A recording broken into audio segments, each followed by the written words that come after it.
রহমান রহিম আল্লাহ তাআলার নামে।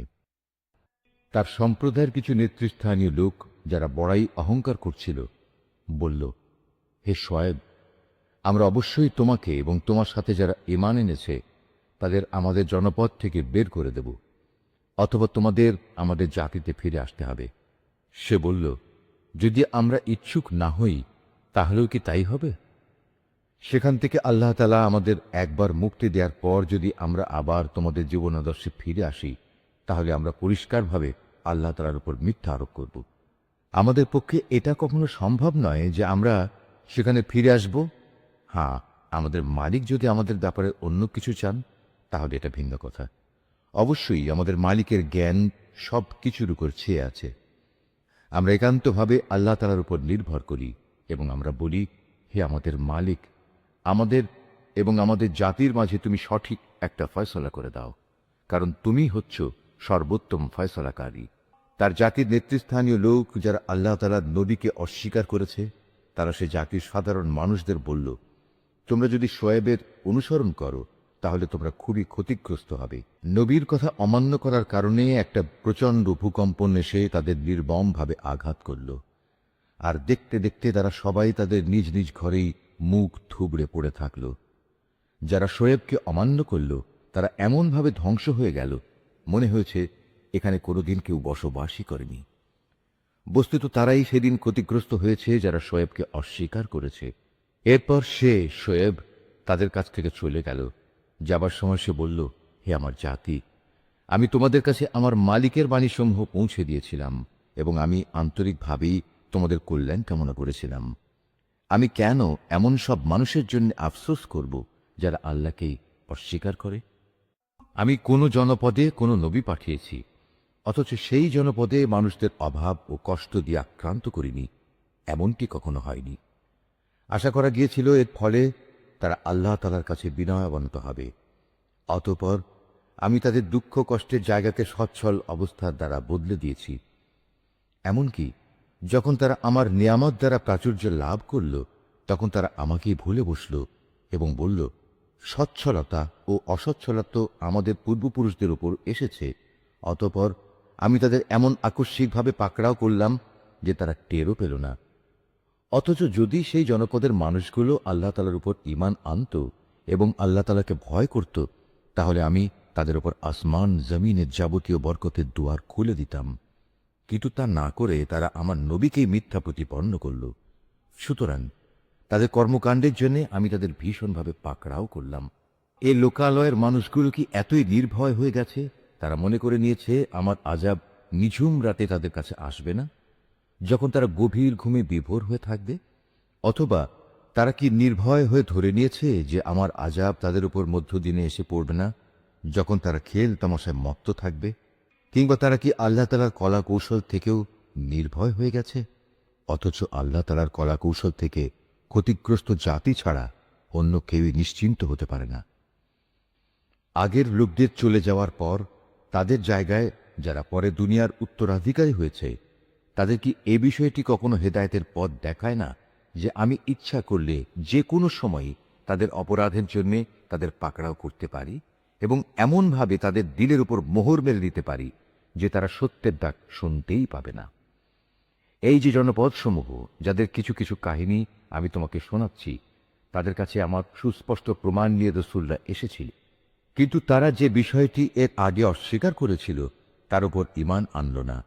আর এভাবেই আল্লাহ তাআলা অবিশ্বাসী কাফেরদের অন্তরে মোহর মেরে দেন।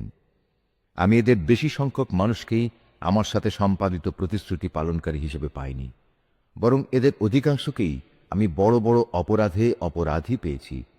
এদের ধ্বংসের পর আমি মূসাকে আমার সুস্পষ্ট নিদর্শনসমূহ দিয়ে ফেরাউন ও তার পরিষদ বর্গের কাছে পাঠিয়েছি, কিন্তু তারাও আমার হেদায়েতের সাথে বাড়াবাড়ি করেছে।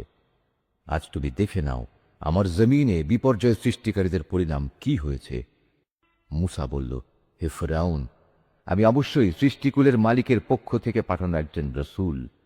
এটা নিশ্চিত আমি আল্লাহ তাআলা সম্পর্কে সত্য ছাড়া অন্য কিছু বলবো না। আমি অবশ্যই তোমাদের মালিকের পক্ষ থেকে সুস্পষ্ট নিদর্শন নিয়ে এসেছি। অতএব তুমি বনী ইসরায়েলদের মুক্তি দিয়ে আমার সাথে যেতে দাও।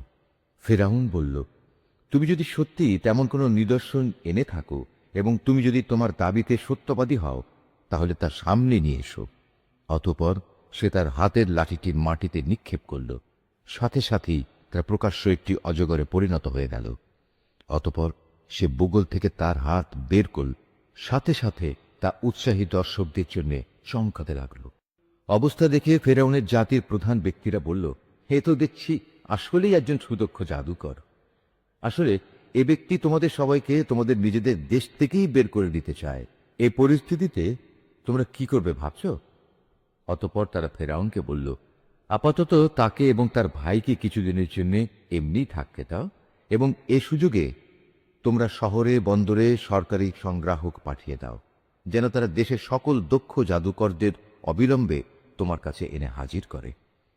সিদ্ধান্ত মোতাবেক জাদুকররা যখন ফেরাউনের কাছে এলো, তখন তারা বলল, আমরা যদি আজ মুসার মোকাবেলায় বিজয়ী হই, তবে আমাদের জন্য পুরস্কারের ব্যবস্থা থাকবে তো?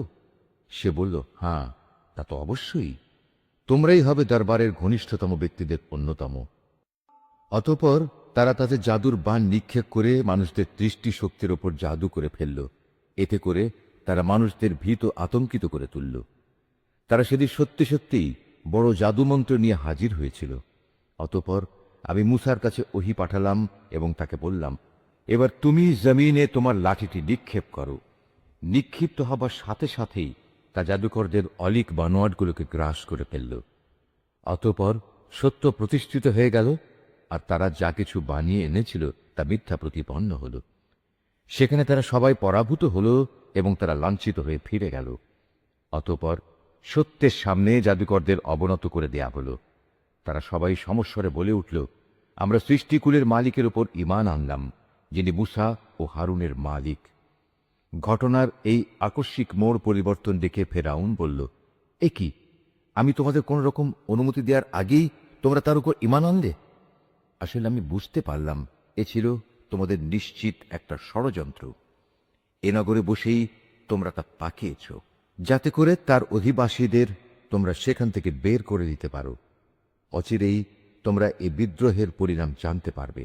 আমি তোমাদের একদিকের হাত ও অন্যদিকের পাগুলো কেটে ফেলব। এরপর আমি তোমাদের সবাইকে শুলে চড়াবো। তারা বলল, আমরা তো একদিন আমাদের মালিকের কাছে ফিরে যাবই, তাই আমরা তোমার শাস্তির পরোয়া করি না।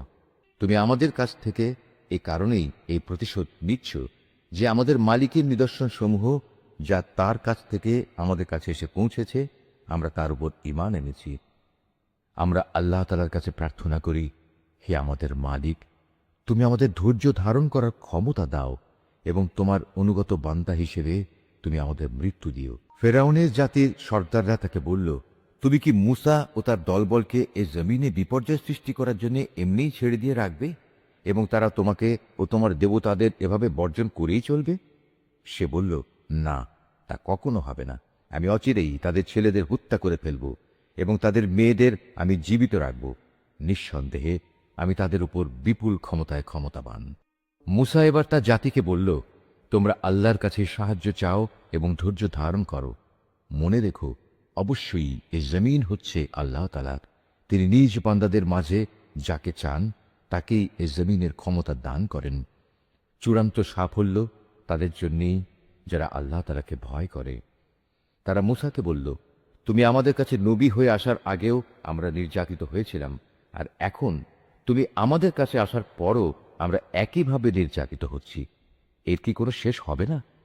মুসা বলল, হ্যাঁ, হবে।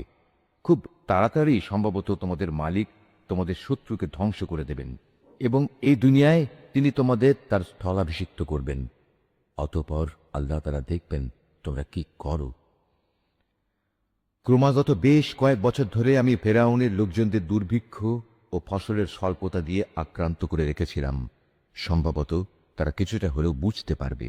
যখন তাদের উপর ভালো সময় আসতো, তখন তারা বলতো, এ তো ছিল আমাদের নিজেদেরই পাওনা। আবার যখন দুঃসময় তাদের পেয়ে বসত, তখন নিজেদের দুর্ভাগ্যের ভার তারা মুসা এবং তার সঙ্গী সাথীদের ওপরই আরোপ করত। হ্যাঁ, তাদের দুর্ভাগ্যের যাবতীয় বিষয় তো আল্লাহ তাআলার হাতেই রয়েছে, কিন্তু তাদের অধিকাংশ লোকই এ সম্পর্কে অবহিত নয়। তারা মুসাকে আরো বলল, আমাদের উপর জাদুর প্রভাব বিস্তার করার জন্য তুমি যত নিদর্শনই নিয়ে আসো না কেন, আমরা কখনো তোমার উপর ঈমান আনব না। এ ধৃষ্টতার জন্যে অতঃপর আমি তাদের উপর ঝড় তুফান দিলাম, পঙ্গপাল পাঠালাম, উকুন ছড়ালাম, ব্যাঙ ছেড়ে দিলাম ও রক্তপাতজনিত বিপর্যয় নাজিল করলাম। এর সব কয়টি তাদের কাছে এসেছিল আমার এক একটা সুস্পষ্ট নিদর্শন হিসেবে। কিন্তু এ সত্ত্বেও তারা অহংকার বড়াই করতেই থাকল। আসলেই তারা ছিল একটি অপরাধী জাতি। যখনই তাদের উপর কোনো বিপর্যয় আসত, তখন তারা বলতো, হে মূসা, তোমার প্রতি প্রদত্ত তোমার মালিকের প্রতিশ্রুতি মতো তুমি আমাদের জন্য তোমার মালিকের কাছে দোয়া করো। যদি এবারের মতো আমাদের উপর থেকে এ বিপদ দূর করে দাও, তাহলে অবশ্যই আমরা তোমার উপর ঈমান আনব এবং বনী ইসরায়েলদেরও তোমার সাথে যেতে দেব। অতঃপর যখনই তাদের উপর থেকে একটি নির্দিষ্ট সময়ের জন্য, যে সময়টুকু সেজন্য নির্ধারিত ছিল, সে বালা মুসিবত আমি অপসারণ করে নিতাম, তখন সাথে সাথে তারা ওয়াদা ভঙ্গ করে ফেলত। অতঃপর আমি তাদের কাছ থেকে প্রতিশোধ নিলাম, তাদের আমি অতল সাগরে ডুবিয়ে দিলাম, কেননা তারা আমার নিদর্শন সমূহকে মিথ্যা প্রতিপন্ন করেছিল এবং আমার এ শাস্তি থেকে তারা উদাসীন হয়ে গিয়েছিল। এবার আমি তাদের সত্যি সত্যি ক্ষমতার আসনে বসিয়ে দিলাম। এতদিন যাদের দুর্বল করে রাখা হয়েছিল, তাদের আমি এ রাজ্যের পূর্ব পশ্চিম সহ সব কয়টি প্রান্তের অধিকারী বানিয়ে দিলাম, যাতে আমি আমার প্রভূত কল্যাণ ছড়িয়ে দিয়েছি। এভাবেই বনী ইসরায়েলের উপর প্রদত্ত তোমার মালিকের প্রতিশ্রুতির সেই কল্যাণ বাণী সত্যে পরিণত হল, কেননা তারা ধৈর্য ধারণ করেছিল। ফেরাউন ও তার জাতির যাবতীয় শিল্পকর্ম ও উঁচু প্রাসাদ যা তারা নির্মাণ করেছিল, আমি সব কিছুই ধ্বংস করে দিলাম। ফেরাউনকে ডুবিয়ে দিয়ে আমি বনী ইসরায়েলদের সমুদ্র পার করে দিয়েছি।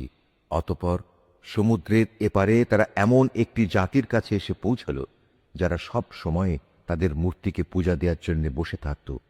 এদের দেখে বনী ইসরায়েলের লোকেরা বলল, হে মূসা, তুমি আমাদের জন্য এ ধরনের একটি দেবতা বানিয়ে দাও, যেমন এদের দেবতা রয়েছে।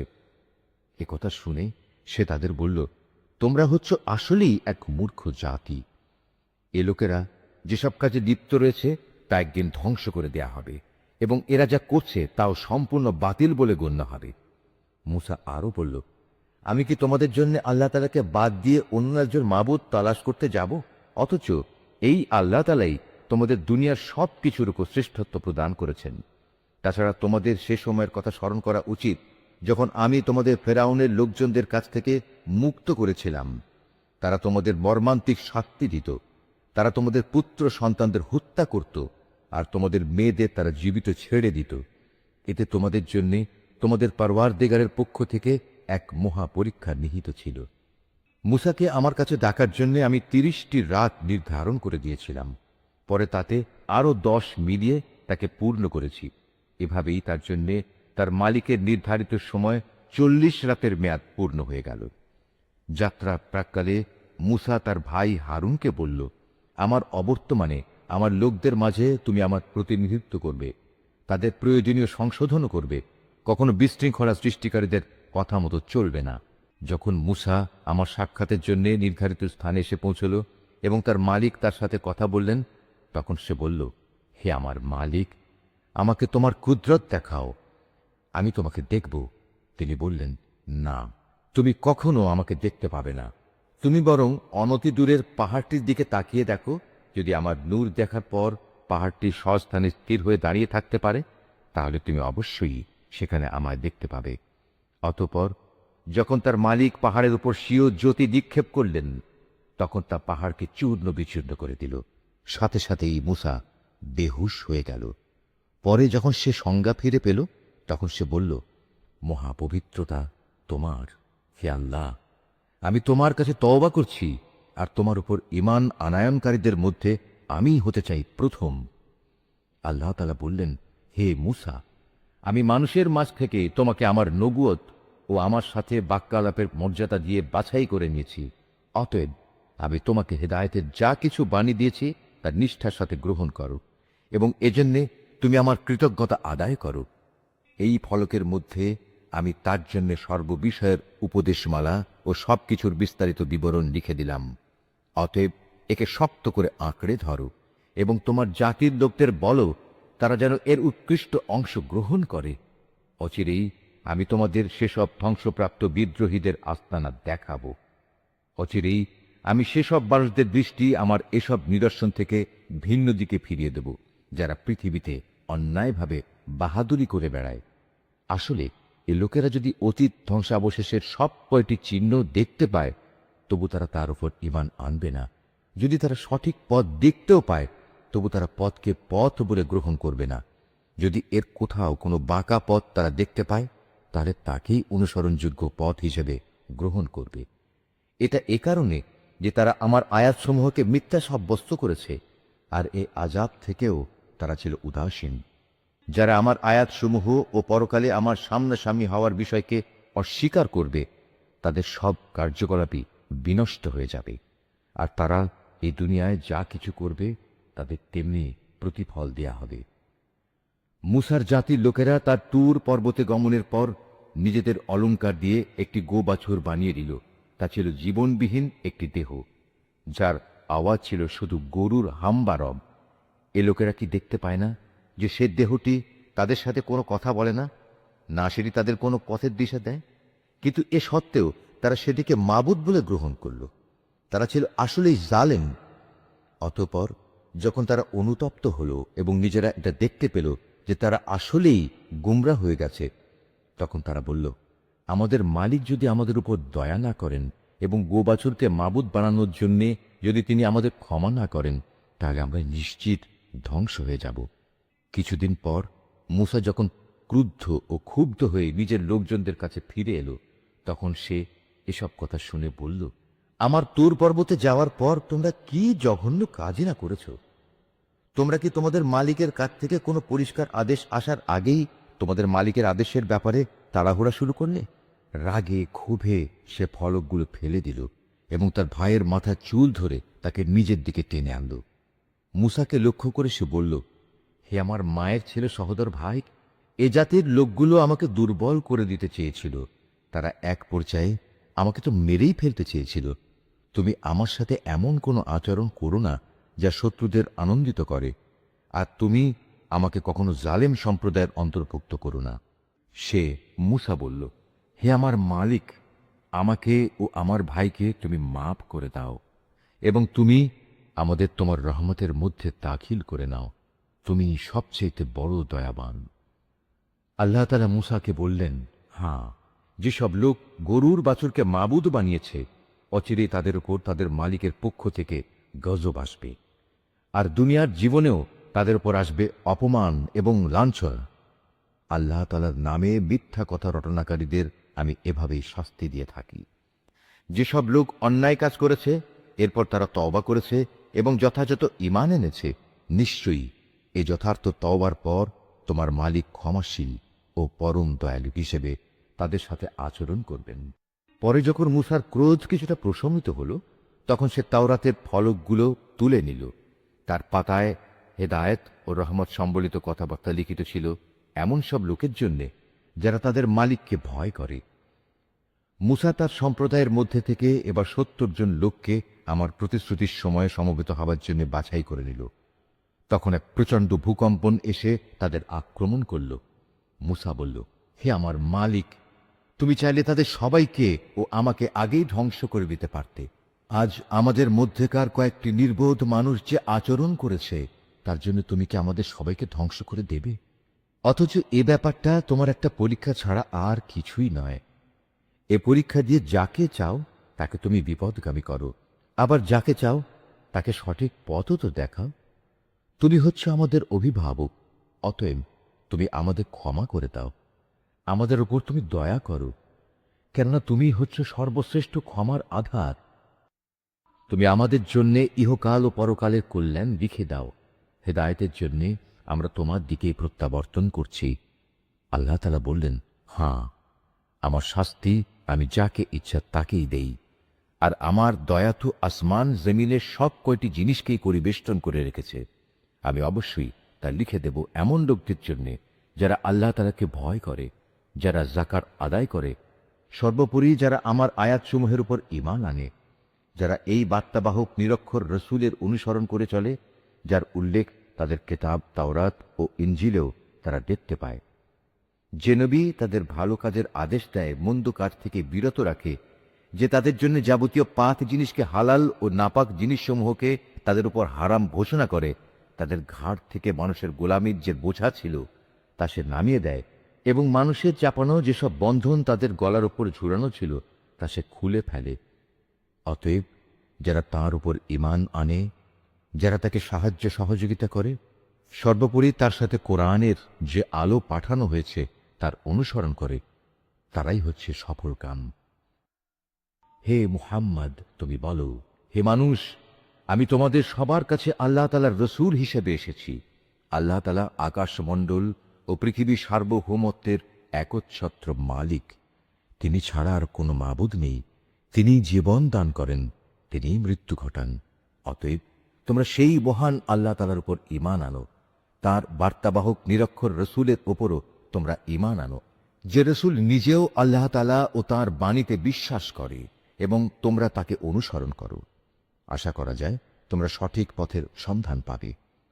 মুসার জাতির মধ্যে এমন ধরনের কিছু লোকও আছে যারা অন্যদের সত্যের পথ দেখায় এবং নিজেরাও অনুরূপ ইনসাফ করে। আমি তাদের 12টি গোত্রে ভাগ করে তাদের স্বতন্ত্র দলে পরিণত করে দিয়েছি। মুসার সম্প্রদায়ের লোকেরা যখন তার কাছে পানি চাইল, তখন আমি মুসার প্রতি ওহী পাঠালাম, তুমি তোমার হাতের লাঠি দ্বারা পাথরে আঘাত করো। অতঃপর তা থেকে 12টি ঝর্ণাধারা উদ্ভূত হল। প্রত্যেক দল তাদের নিজেদের পানি পান করার স্থান চিনে নিল। আমি তাদের উপর মেঘে ছায়াও বিস্তার করে দিলাম। তাদের কাছে মান ও সালওয়া নামক এক উৎকৃষ্ট খাবার পাঠালাম। তাদের আমি এও বললাম, তোমাদের আমি যেসব পবিত্র জিনিস দান করেছি তা তোমরা খাও। আমার কৃতজ্ঞতা আদায় না করে তারা আমার উপর কোনো জুলুম করেনি, বরং তারা নিজেরাই নিজেদের উপর জুলুম করেছে।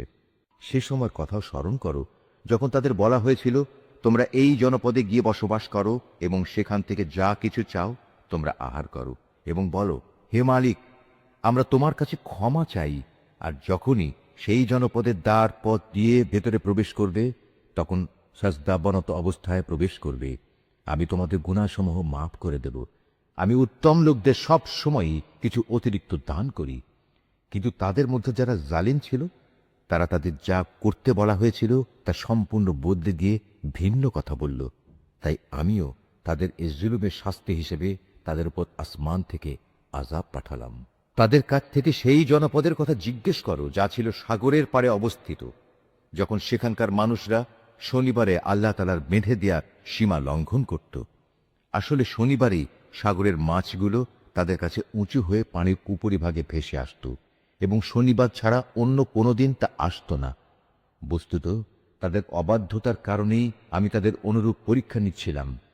আরও স্মরণ করো যখন তাদের একদল লোক এও বলছিল, তোমরা এমন একটি দলকে কেন উপদেশ দিতে যাচ্ছ যাদের আল্লাহ তাআলা ধ্বংস করতে যাচ্ছেন, অথবা গুনাহের জন্য আল্লাহ তাআলা যাদের কঠোর শাস্তি দিতে যাচ্ছেন।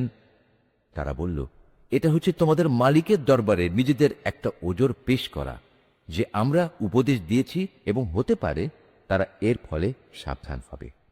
অতঃপর যাকাতের বারবার স্মরণ করানো হচ্ছিল তা তারা সম্পূর্ণ ভুলে গেল। তখন আমি সে দল থেকে এমন লোকদের উদ্ধার করলাম যারা নিজেরা গুনাহের কাজ থেকে বেঁচে থাকত, আর কঠিন শাস্তি দিয়ে পাকড়াও করলাম তাদের যারা জুলুম করেছে। তাদের নিজেদের গুনার জন্যে আমি তাদের আযাব দিয়েছিলাম। তাদের যেসব ঘৃণিত কাজ থেকে নিষেধ করা হয়েছিল, যখন তারা তা ধৃষ্টতার সাথে করে যাচ্ছিল, তখন আমি তাদের বললাম, এবার তোমরা সবাই লাঞ্ছিত বানর হয়ে যাও। স্মরণ করো যখন তোমার মালিক ইহুদিদের উদ্দেশ্যে ঘোষণা দিলেন, তিনি কিয়ামত পর্যন্ত এ জাতির উপর এমন লোকদের শক্তিধর করে পাঠাতে থাকবেন যারা তাদের নিকৃষ্ট ধরনের শাস্তি দিতে থাকবে। একথা নিশ্চিত, তোমার মালিক যেমন সত্য শাস্তি দান করেন, তেমনি তিনি ক্ষমাশীল ও পরম দয়ালু। আমি তাদের দলে দলে বিভক্ত করে জমিনে ছড়িয়ে দিয়েছি। তাদের মধ্যে কিছু নেককার মানুষ ছিল, আবার তাদের কিছু ছিল এর চাইতে ভিন্ন ধরনের। ভালো মন্দ উভয় অবস্থার সম্মুখীন করে আমি তাদের পরীক্ষা দিয়েছি এ আশায় যে হয়তো তারা কখনো হেদায়েতের পথে প্রত্যাবর্তন করবে। কিন্তু তাদের অযোগ্য উত্তরসূরিরা একের পর এক এই জমিনে তুচ্ছ উত্তরাধিকারী হল। তারা স্বাভাবিকভাবে আল্লাহ তাআলার কিতাবেরও উত্তরাধিকারী হয়ে পড়ে। তারা এ দুনিয়ার ধন সম্পদ করায়ত্ত করে নেয়।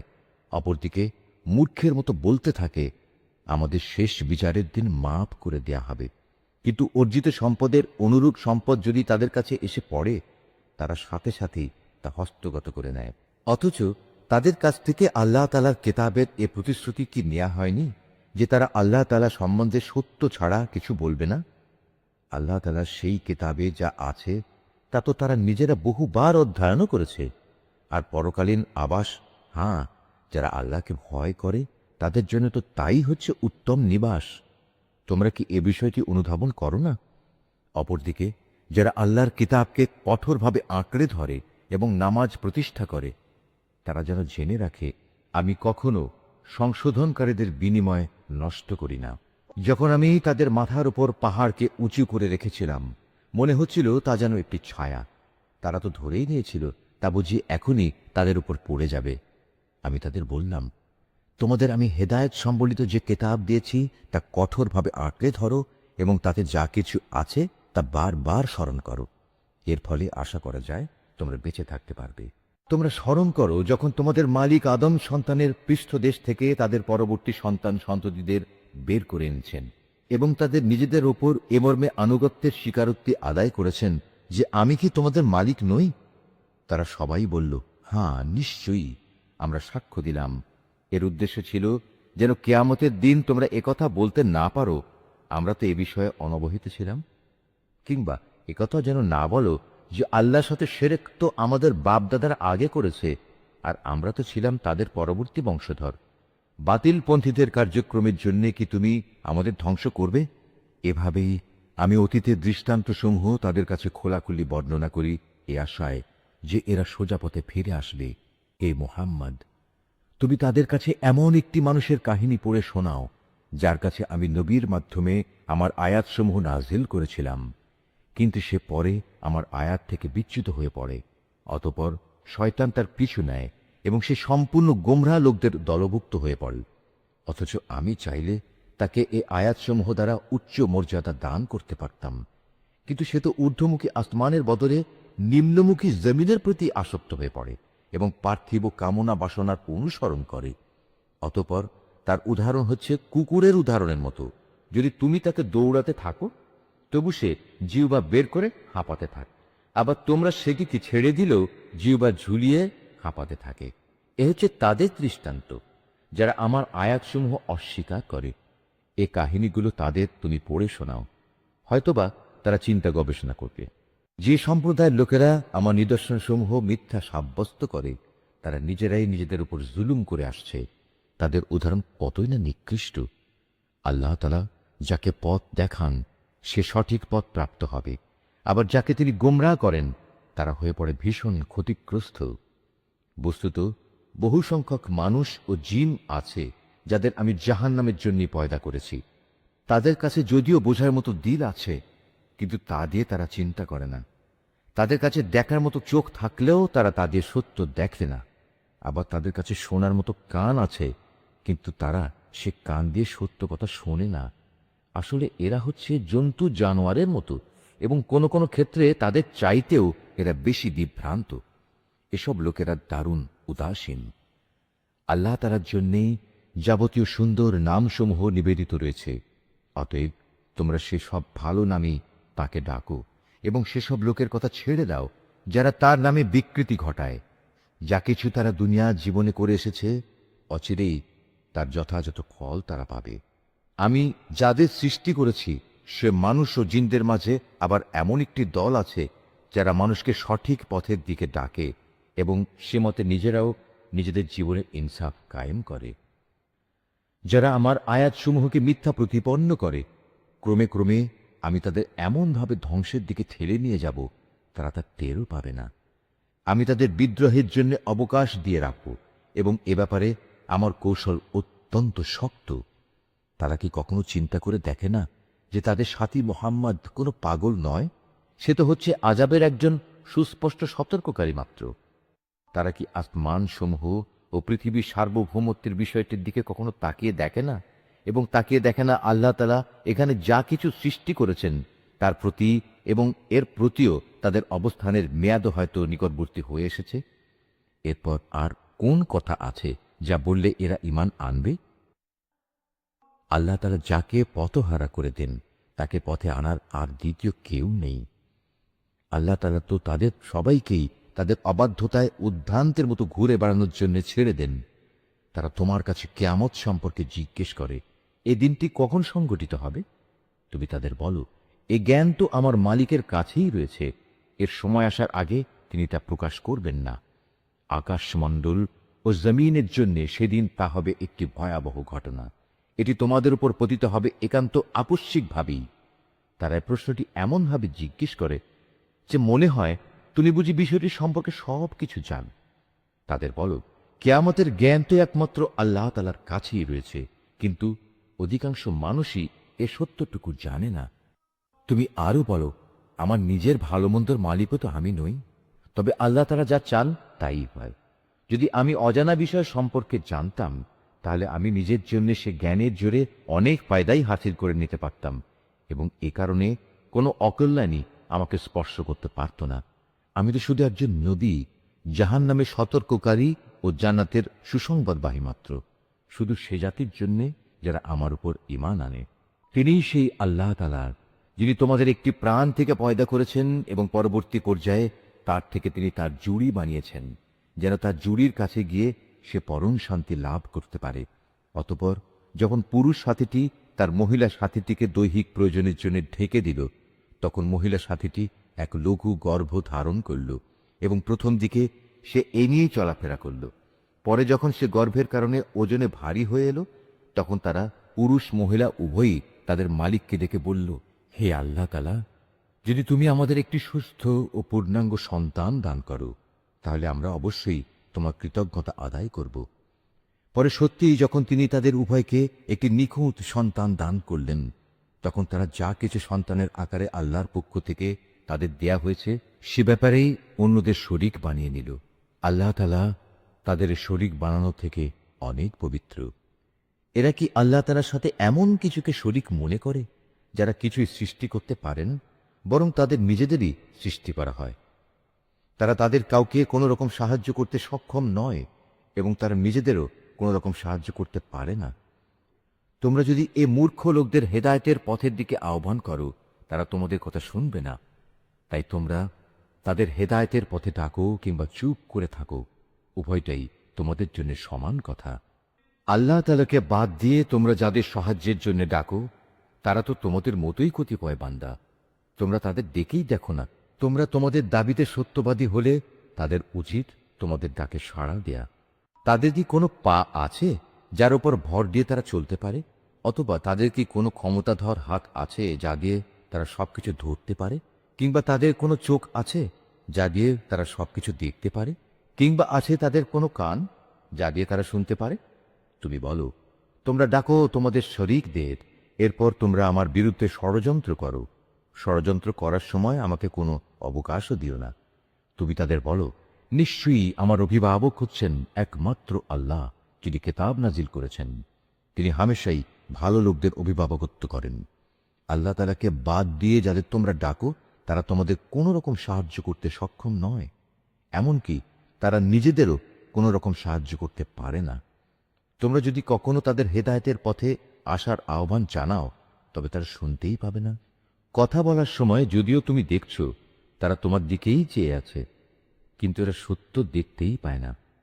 হে মুহাম্মদ, এদের সাথে তুমি ক্ষমার নীতি অবলম্বন করো, নেক কাজের আদেশ দাও এবং মূর্খ লোকদের তুমি এড়িয়ে চলো। কখনো যদি শয়তানের কুমন্ত্রণা তোমাকে প্ররোচিত করে, সাথে সাথেই তুমি আল্লাহ তাআলার কাছে আশ্রয় চাও।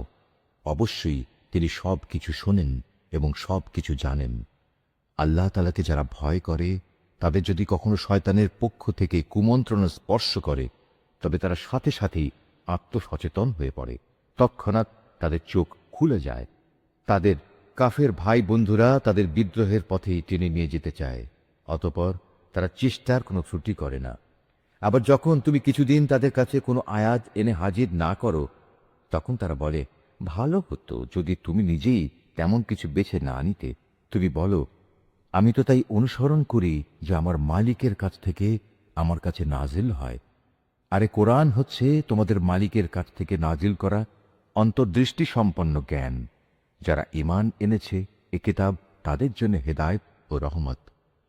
যখন তোমার সামনে কোরআন তেলাওয়াত করা হয় তখন মনোযোগের সাথে তা শোনো এবং নিশ্চুপ থাকো। আশা করা যায় এর ফলে তোমাদের উপর দয়া করা হবে। হে নবী, তোমার মালিককে স্মরণ করো মনে মনে, সকাল সন্ধ্যায় সবিনয়ে এবং সশঙ্ক চিত্তে। অনুচ্চ স্বরের কথাবার্তা দিয়েও তাকে তুমি স্মরণ করো, কখনো তার স্মরণ থেকে গাফেল হয়েও না। এই আয়াতটি যিনি তেলাওয়াত করবেন এবং যিনি এই আয়াতটির তেলাওয়াত শুনবেন তাদের সবাইকে এখানে একটি সাজদা আদায় করতে হবে। এটা ওয়াজিব। নিঃসন্দেহে যারা তোমার মালিকের একান্ত সান্নিধ্যে আছে তারা কখনো অহংকার করে তার ইবাদত থেকে বিরত থাকে না। তারা তার তসবিহ করে এবং তার সামনে সাজদা করে। সূরা আল আনফাল। রহমান রহিম আল্লাহ তাআলার নামে। হে মুহাম্মদ, লোকেরা তোমার কাছে যুদ্ধলব্ধ ও যুদ্ধে পরিত্যক্ত অতিরিক্ত মাল সামান সম্পর্কে আল্লাহ তাআলার হুকুম জানতে চাচ্ছে। তুমি তাদের বলো, এ অতিরিক্ত সম্পদ হচ্ছে মূলত আল্লাহ তাআলার জন্য এবং তার রসুলের জন্য। অতএব এ ব্যাপারে তোমরা আল্লাহ তাআলাকে ভয় করো এবং এ নির্দেশের আলোকে নিজেদের মধ্যেকার সম্পর্ক সংশোধন করে নাও। আল্লাহ তাআলা এবং তার রসুলের আনুগত্য করো যদি তোমরা সত্যিকার অর্থে মোমেন হয়ে থাকো। মোমেন তো হচ্ছে সে সব লোক যাদের আল্লাহ তাআলাকে স্মরণ করানো হলে তাদের হৃদয় কম্পিত হয়ে ওঠে এবং যখন তাদের সামনে তার আয়াতসমূহ তেলাওয়াত করা হয় তখন তাদের ঈমান বৃদ্ধি পায় এবং তারা সব সময় তাদের মালিকের উপর নির্ভর করে। যারা নামাজ প্রতিষ্ঠা করে এবং আমি তাদের যা কিছু অর্থ সম্পদ দান করেছি তা থেকে তারা আমার এই পথে খরচ করে। মূলত এ গুণসম্পন্ন লোকেরাই হচ্ছে সত্যিকার মোমেন। তাদের মালিকের কাছে তাদের জন্য বিপুল মর্যাদা, ক্ষমা ও সম্মানজনক জীবিকার ব্যবস্থা রয়েছে। সেভাবেই তোমাদের বের হওয়া উচিত ছিল, যেভাবে তোমার মালিক তোমাকে তোমার বাড়ি ফুঁকে বের করে এনেছেন। অথচ মোমিনদের একদল লোক তো এ কাজ তখন পছন্দই করেনি। সত্য তোমার কাছে প্রকাশিত হওয়ার পরও এরা তোমার সাথে বিতর্কে লিপ্ত হচ্ছে। মনে হচ্ছিল তারা যেন দেখতে পাচ্ছে ধীরে ধীরে মৃত্যুর দিকেই তাদের ঠেলে দেয়া হচ্ছে। স্মরণ করো যখন আল্লাহ তাআলা তোমাদের প্রতিশ্রুতি দিচ্ছিলেন দুটি দলের মধ্যে একটি দল তোমাদের করায়ত্ত হবে। তোমরা তখন চাচ্ছিলে দুর্বল ও নিরস্ত্র দলটি তোমাদের করায়ত্ত হোক। অথচ আল্লাহ তাআলা স্বীয় কথা দ্বারা সত্য প্রতিষ্ঠিত করতে চাচ্ছিলেন এবং এর মাঝ দিয়ে তিনি কাফেরদের শেকড় কেটে তাদের নির্মূল করে দিতে চেয়েছিলেন। এর উদ্দেশ্য ছিল সত্য যেন তার সত্য রূপ নিয়ে প্রতিষ্ঠিত হতে পারে এবং বাতিল যাতে করে বাতিলের মতোই নির্মূল হয়ে যেতে পারে, যদিও পাপিষ্ঠরা এতে অসন্তুষ্ট হয়। আরো স্মরণ করো যখন তোমরা তোমাদের মালিকের কাছে কাতর কণ্ঠে ফরিয়াদ পেশ করছিলে, আল্লাহ তাআলা তোমাদের ফরিয়াদ কবুল করেছিলেন এবং বলেছিলেন, হ্যাঁ, আমি তোমাদের এ যুদ্ধের ময়দানে পরপর 1000 ফেরেশতা পাঠিয়ে সাহায্য করব। আল্লাহ তাআলা তোমাদের শুভ সংবাদ দেয়া ও তা দিয়ে তোমাদের মনকে প্রশান্ত করার উদ্দেশ্যেই এটা বলেছিলেন। নতুবা আসল সাহায্য তো আল্লাহ তাআলার কাছ থেকেই আসে। নিশ্চয়ই আল্লাহ তাআলা পরাক্রমশালী ও প্রজ্ঞামান। আরো স্মরণ করো যখন আল্লাহ তাআলা তার নিজের পক্ষ থেকে তোমাদের নিরাপত্তা ও স্বস্তির জন্য তোমাদের তন্দ্রায় আচ্ছন্ন করে দিয়েছেন এবং তোমাদের উপর তিনি আকাশ থেকে বৃষ্টির পানি নাজিল করেছেন। উদ্দেশ্য ছিল এ পানি দ্বারা তিনি তোমাদের ধুয়ে পাক সাফ করবেন, তোমাদের মন থেকে শয়তানের অপবিত্রতা দূর করবেন, তোমাদের মনে সাহস বৃদ্ধি করবেন। সর্বোপরি যুদ্ধের ময়দানে তিনি এর মাধ্যমে তোমাদের কদম মজবুত করবেন। তাও স্মরণ করো যখন তোমার মালিক ফেরেশতাদের কাছে ওহী পাঠিয়ে বললেন, আমি তোমাদের সাথেই আছি, অতএব তোমরা মোমেনদের সাহস দাও, তাদের কদম অবিচল রাখো। অচিরেই আমি কাফেরদের মনে দারুণ এক ভীতির সঞ্চার করব। অতএব তোমরা তাদের ঘাড়ের ওপর আঘাত হানো এবং তাদের হাড়ের প্রত্যেক জোড়ায় জোড়ায় আঘাত করো। এ কাজটা এ কারণে করা প্রয়োজন, এরা আল্লাহ তাআলা ও তার রসুলের বিরুদ্ধে মোকাবেলায় নেমেছে। আর যারাই এভাবে আল্লাহ তাআলা ও তার রসুলের বিরোধিতা করে তাদের জানা উচিত আল্লাহ তাআলা তাদের কঠোর আযাব দেবেন। হে কাফেররা, এ হচ্ছে তোমাদের যথার্থ পাওনা। এবার ভালো করে তোমরা এর স্বাদ গ্রহণ করতে থাকো। কাফেরদের জন্য দোজখের ভয়াবহ আযাব রয়েছে। হে মুমিন বান্দারা, তোমরা যখন যুদ্ধের ময়দানে কাফেরদের মুখোমুখি মোকাবেলা করবে তখন কখনো পৃষ্ঠ প্রদর্শন করবে না। জেনে রেখো, এ যুদ্ধের দিন যে ব্যক্তি তার পৃষ্ঠ প্রদর্শন করবে সে অবশ্যই আল্লাহ তাআলার গজবে পতিত হবে। তবে যুদ্ধের কৌশল হিসেবে কিংবা নিজ বাহিনীর সাথে মিলিত হবার উদ্দেশ্য ছাড়া যদি কেউ এমনটি করে, তাহলে তার জন্য জাহান্নামই হবে একমাত্র আশ্রয়স্থল। আর জাহান্নাম সত্যিই নিকৃষ্ট জায়গা। যারা নিহত হয়েছে তাদের তোমরা কেউই হত্যা করনি, বরং আল্লাহ তাআলাই তাদের হত্যা করেছেন। আর তুমি যখন তাদের প্রতি তীর নিক্ষেপ করছিলে, মূলত তুমি নিক্ষেপ করনি, করেছেন আল্লাহ তাআলা স্বয়ং। তিনি এর মাধ্যমে মোমেনদের উত্তম পুরস্কার দান করে তাদের বিজয় দিতে চেয়েছেন। নিঃসন্দেহে আল্লাহ তাআলা সব কিছু শোনেন এবং সব কিছু জানেন। এটা হচ্ছে তোমাদের বিষয় এবং তোমাদের ব্যাপারে তার নীতি। অবশ্যই আল্লাহ তাআলা কাফেরদের ষড়যন্ত্র দুর্বল করে দেন। হে কাফেররা, তোমরা একটা সিদ্ধান্ত চেয়েছিলে, হ্যাঁ, আজ সে সিদ্ধান্তকর মুহূর্তটি তোমাদের সামনে এসে গেছে। যদি এখনো তোমরা যুদ্ধ থেকে বিরত হতে চাও, তাহলে তা তোমাদের জন্য কল্যাণকর হবে। তোমরা যদি আবার যুদ্ধের জন্য ফিরে আসে, তাহলে আমরাও ময়দানে ফিরে আসব। আর তোমাদের বাহিনীর সংখ্যা যতই বেশি হোক না কেন, তা তোমাদের কোনোই উপকারে আসবে না, কারণ আল্লাহ তাআলা ঈমানদারদের সাথেই রয়েছেন। হে ঈমানদার লোকেরা, তোমরা আল্লাহ তাআলা ও তার রসূলের আনুগত্য করো, কখনো তার কাছ থেকে মুখ ফিরিয়ে নিও না, বিশেষ করে যখন তোমরা সবকিছু শুনতেই পাচ্ছ। তোমরা তাদের মতো হয়েও না, যারা মুখে বলে, হ্যাঁ, আমরা নবীর কথা শুনলাম, কিন্তু তারা আসলে কিছুই শোনে না। আল্লাহ তাআলার কাছে তার সৃষ্টির নিকৃষ্টতম জীব হচ্ছে সেই বধির ও মূক মানুষগুলো, যারা সত্য দিন সম্পর্কে কিছুই বোঝে না। আল্লাহ তাআলা যদি জানতেন এদের ভেতর সামান্য কোনো ভালো গুণও অবশিষ্ট আছে, তাহলে তিনি তাদের অবশ্যই হেদায়েতের কথা শোনাতেন। অবশ্য তিনি তাদের শোনালেও তারা তাকে উপেক্ষাই করত এবং অন্যদিকে ফিরে যেত। হে ঈমানদার লোকেরা, তোমরা আল্লাহ তাআলা ও তার রসূলের ডাকে সাড়া দাও, যখন তিনি তোমাদের এমন কিছুর দিকে ডাকেন যা তোমাদের সত্যিকার অর্থে জীবন দান করবে। এ কথাটা জেনে রেখো, আল্লাহ তাআলা মানুষ ও তার হৃদয়ের মাঝামাঝি স্থানে অবস্থান গ্রহণ করেন। আবার তোমাদের সবাইকে তার সামনেই জড়ো করা হবে। তোমরা আল্লাহ দ্রোহিতার সেই ফিতনা থেকে বেঁচে থাকো, যার ভয়াবহ শাস্তি যারা তোমাদের মধ্যে জালেম শুধু তাদের মধ্যেই সীমাবদ্ধ থাকবে না। আরও জেনে রাখো, আল্লাহ তাআলা অত্যন্ত কঠোর শাস্তি প্রদানকারী। স্মরণ করো, যখন তোমরা সংখ্যায় ছিলে নিতান্ত কম, এই জমিনে তোমাদের মনে করা হতো তোমরা অত্যন্ত দুর্বল। তোমরা সর্বদাই এ ভয়ে আতঙ্কিত থাকতে যে কখন অন্য মানুষরা তোমাদের উপর চড়াও হবে। অতঃপর আল্লাহ তাআলা তোমাদের একটি ভূখণ্ডে আশ্রয় দিলেন, তার একান্ত সাহায্য দিয়ে তিনি তোমাদের শক্তিশালী করলেন এবং তিনি এ আশায় তোমাদের বহুবিধ উত্তম জিনিস দান করলেন যে তোমরা আল্লাহর এসব নিয়ামতের শুকর আদায় করবে। হে ঈমানদার বান্দারা, তোমরা আল্লাহ তাআলা ও তার রসূলের সাথে কখনো বিশ্বাসঘাতকতা করো না এবং জেনে শুনে নিজেদের আমানতেরও খেয়ানত করো না। জেনে রেখো, তোমাদের মাল সম্পদ ও সন্তান সন্ততি হচ্ছে আল্লাহ তাআলার পক্ষ থেকে পরীক্ষা মাত্র।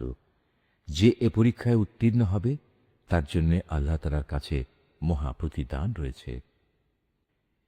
হে ঈমানদার লোকেরা, তোমরা যদি আল্লাহকে ভয় করে চলো, তাহলে তিনি তোমাদের জন্য অন্যদের সাথে পার্থক্য নির্ণয়কারী স্বতন্ত্র মর্যাদা দান করবেন। তিনি তোমাদের গুনাহসমূহ মিটিয়ে দেবেন, তিনি তোমাদের ক্ষমা করে দেবেন। আল্লাহ তাআলার দান আসলেই অনেক বড়। স্মরণ করো, যখন কাফেররা তোমার বিরুদ্ধে ষড়যন্ত্র করছিল, তারা তোমাকে বন্দী করবে অথবা তোমাকে হত্যা করবে কিংবা তোমাকে আপন ভূমি থেকে নির্বাসিত করে দেবে। এ সময় একদিকে তারা তোমার বিরুদ্ধে ষড়যন্ত্র করছিল, আরেকদিকে আল্লাহ তাআলাও তোমার পক্ষে কৌশল চালিয়ে যাচ্ছিলেন। আর আল্লাহ তাআলাই হচ্ছেন সর্বোৎকৃষ্ট কৌশলী।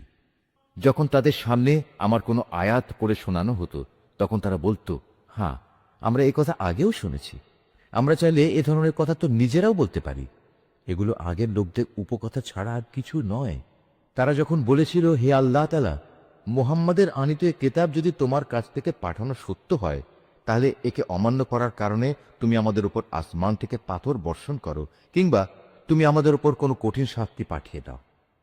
আল্লাহ তাআলা এমন নন যে তিনি তাদের কোনো আযাব দেবেন অথচ তুমি এখনো তাদের মধ্যে বর্তমান রয়েছো। আর আল্লাহ তাআলা এমনও নন যে কোনো জাতির মানুষদের তিনি শাস্তি দেবেন অথচ তারা কিছু লোক তখন আল্লাহর কাছে ক্ষমা প্রার্থনা করছে। কেনই বা আল্লাহ তাআলা এখন তাদের আযাব দেবেন না, যখন তারা আল্লাহর বান্দাদের মসজিদুল হারামে আসার পথ থেকে নিবৃত্ত করে? অথচ তারা তো এ ঘরের আসল অভিভাবকও নয়। এ ঘরের আসল অভিভাবক হচ্ছে তারা যারা আল্লাহ তাআলাকে ভয় করে, কিন্তু তাদের অধিকাংশ মানুষই কথা জানে না। এ ঘরের পাশে তাদের জাহিলি যুগের নামাত্ম কিছু শীষ দেয়া ও তালি বাজানো ছাড়ার কিছু ছিল না। এই কারণেই আল্লাহ তাআলা তাদের বলবেন, এখন তোমরা তোমাদের কুফরি কার্যকলাপের জন্য শাস্তি ভোগ করো। যারা আল্লাহ তাআলাকে অস্বীকার করেছে এবং যারা নিজেদের ধন সম্পদ এ খাতেই ব্যয় করেছে, যে এর দ্বারা মানুষদের আল্লাহ তাআলার পথ থেকে ফিরিয়ে রাখবে, এদের যদি তুমি ভেবো না, এরা এ পথে ধন সম্পদ আরও ব্যয় করতে থাকবে। অতঃপর একদিন সে ব্যয় করাটাই তাদের জন্য মনস্তাপের কারণ হবে। অতঃপর দুনিয়ার জীবনেও তারা পরাভূত হবে। আর যারা কুফরি করেছে, আখেরাতে তাদের সবাইকে জাহান্নামের পাশে একত্রিত করা হবে। এভাবেই আল্লাহ তাআলা ভালোকে খারাপ থেকে পৃথক করে দেবেন এবং খারাপগুলোর একটাকে আরেকটার উপর থেকে সবগুলো এক জায়গায় স্তূপীকৃত করবেন। অতঃপর গোটা স্তূপ জাহান্নামে নিক্ষেপ করবেন। মূলত এ লোকগুলো সেদিন ভীষণ ক্ষতিগ্রস্ত হবে। হে মুহাম্মদ, যারা আল্লাহ তাআলাকে অস্বীকার করেছে তাদের তুমি বলো, তারা যদি এ থেকে এখনো ফিরে আসে তাহলে তাদের অতীতের সব কিছুই ক্ষমা করে দেয়া হবে। তবে যদি তারা তাদের আগের কার্যকলাপের দিকে ফিরে যায়, তাহলে তাদের সামনে আগের জাতিসমূহের ভয়াবহ পরিণামের দৃষ্টান্ত তো মজুদ রয়েছেই। হে ঈমানদার লোকেরা, তোমরা কাফেরদের বিরুদ্ধে লড়াই করতে থাকো যতক্ষণ না আল্লাহর জমিনে কুফরির ফিতনা বাকি থাকবে এবং দিন সম্পূর্ণভাবে আল্লাহ তাআলার জন্যই নির্দিষ্ট হয়ে যাবে।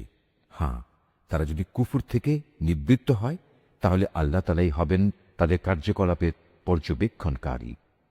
এ সব কিছু সত্ত্বেও যদি তারা সত্য থেকে মুখ ফিরিয়ে নেয়, তাহলে তোমরা জেনে রেখো, আল্লাহ তাআলাই হচ্ছেন তোমাদের অভিভাবক। কত উত্তম অভিভাবক আল্লাহ তাআলা, কত উত্তম সাহায্যকারী তিনি। নিশ্চয়ই আল্লাহ যা বলেছেন সত্য বলেছেন।